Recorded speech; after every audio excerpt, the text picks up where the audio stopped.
सभी दोस्तों से नमस्ते। नमस्ते। हमारे कुसुम लोकगीत चैनल पे आप लोगों का स्वागत है।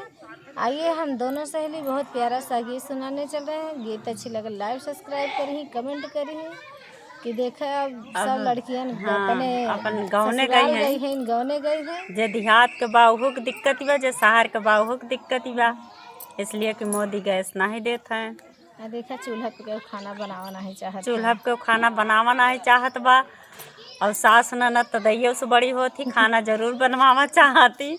हाँ, ये कि पतो का कौन कौन रास्ता के बैरी होती। अब कौन कौन गुलछर्रा पतो उड़ावत हैं। पहले के तो कम रहे, अब के तो ज़्यादा।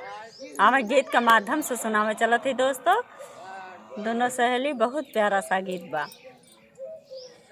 सैया मिले मोर दिहाती हम शहर के लड़की, सैया मिले मोर दिहाती हम शहर के लड़की, हो शहर के लड़की, हो शहर के लड़की, सैया मिले मोर दिहाती हम शहर के लड़की, सैया मिले मोर दिहाती हम शहर के लड़की, सासू हमार हमसे खाना बनवाई, सासू हमार हमसे खाना बनवाई, रोटिया बेलाऊ न जानी हम शहर के लड़की,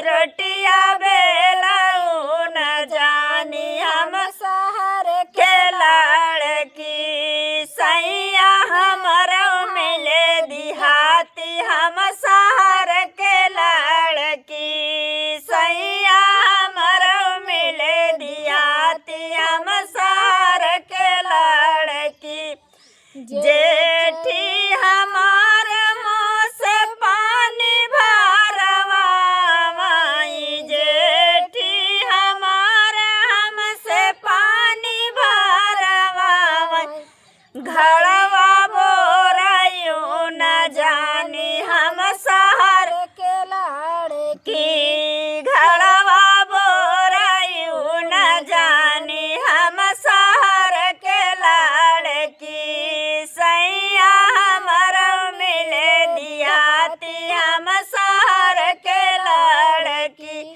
सैया मिले मोर दिहाती हम शहर के लड़की, हो शहर के लड़की, हो शहर के लड़की, सैया हमरो मिले दिहाती हम शहर के लड़की, सैया हमरो मिले दिहाती हम शहर के लड़की, ननदी हमार रोज से जिया पे भेजली, ननदी हमारी रोज से जिया सूतई भेजली, तकिया लगाऊ न जानी हम शहर के लड़की, तकिया लगाऊ न जानी हम शहर के लड़की,